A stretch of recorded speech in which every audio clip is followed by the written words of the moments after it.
to yanzu mutum ya duka an tafi sujada, a cikin aikin tafiyar ne za a ce Allahu akbar, ba sai an je an yi sujadar ne za a ce Allahu akbar ba.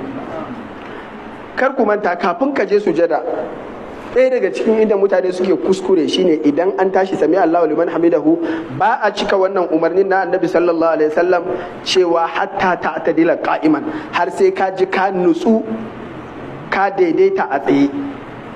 Kar ka tashi daga ruku'u sami Allahu liman hamida kawai sai ka tafi, a'a idan ka tashi ka tsaya har sai kowace gaba ta koma yadda da take, har sai kowane kashi ya koma mazauninsa. An fahimta ko? Har sai ka ji cewa ka daidaita a tsaye kana sami Allahu liman hamida. To shi yasa ana miƙewa ne ake faɗan sami Allahu liman hamida, akwai kuma zikirori bayan an riga an tsaya wanda yake nuna ana ɗan daɗewa bayan an tsaya.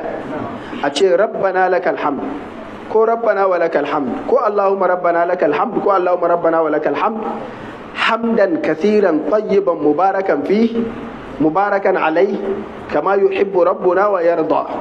Wata rana kuma annabi sallallahu alaihi wasallam ya kara da mil as-samawat wa mil al-ardi wa mil ma shi'ta min shay'in ba'd ahla ath-thana'i wal majd ahaqqu ma qala al-'abd wa kulluna laka 'abd la mani'a lima a'tayt wa la mu'ti lima mana'at wa la yanfa'u dhal jadd minka al-jadd. Wannan aya ta sura matsayi. To wannan ya nuna haka annabi sallallahu alaihi wasallam haka ake so, ko da baka kai haka ba to ka kwatanta, ba kawai kana sami Allahu liman hamidahu sai ka tafi a wannan sallar ba ta yi ba. Kuna fahimta? To idan an zo tafiya sujada, nan sujada ita ce tafi kowace cikin gaɓoɓi mutane suka fi tauye ta da yi mata kurakurai. Don haka a nutsu akan sujada, kuma ita ce mafi girman gaba a cikin sallah. Shi yasa Allah ya kira ta da sunan sallan ma. Wasjud waqtarib warruka'i sujud.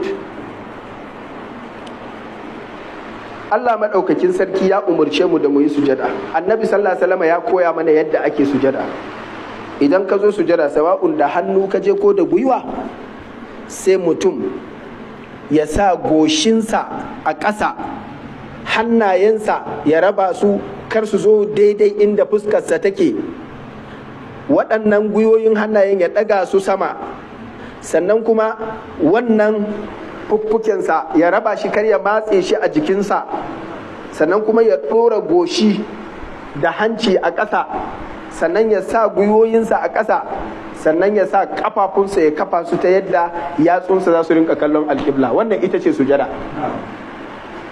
Manzon Allah sallallahu alaihi wasallam ya ce Allah ya umarce ni da in rika yin sujada akan gaɓoɓi guda 7. Farko mu ɗauko daga baya, ga ƙafafu guda 2 su ne waɗanda aka kafa yatsunsu suke kallon alƙibla. Duk wanda ya zo yin sujada sai ya ɗan manna haka, kun ga yadda wasu suke ko wani ma ya rika haka ko an jima ya sosa wani abu, kuna ganewa? Sannan da kuma wanda in ya zo zai ma yi haka kawai, kafafun ba su taɓa ƙasa ba. Wannan bai cika umarnin manzon Allah ba sallallahu alaihi wasallam.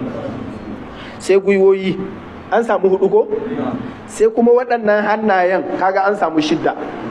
Idan mutum ya yi haka sai ya ɗaga wannan bai cika ba, ya zama gaɓoɓi ba su cika ba guda 7.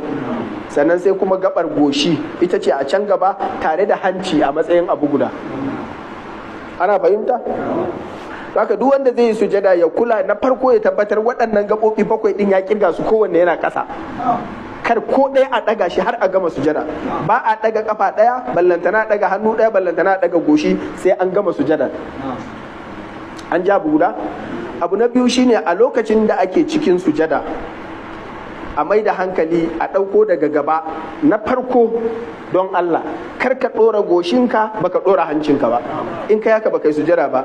Shine wasu mutane suke sujada haka, sai ga hancin yana ɗan lilo daga baya ya taɓa daga baya ya tashi. A'a, dole ne hanci ka danna shi a ƙasa yadda ka ɗora goshinka a ƙasa. Kun ji na farko? Na biyu shine waɗannan hannayen kar ka sa su rika kallon gefe da gefe yadda waɗansu ke yi sai su yi haka. Ina ganin mutane da yawa na yin wannan ba sujada ba ce. Dole a sujada ka sa hannayenka su rika kallon inda kanka yake kallo alƙibla. Idan ka yi haka ai ba alƙibla suke kallo ba.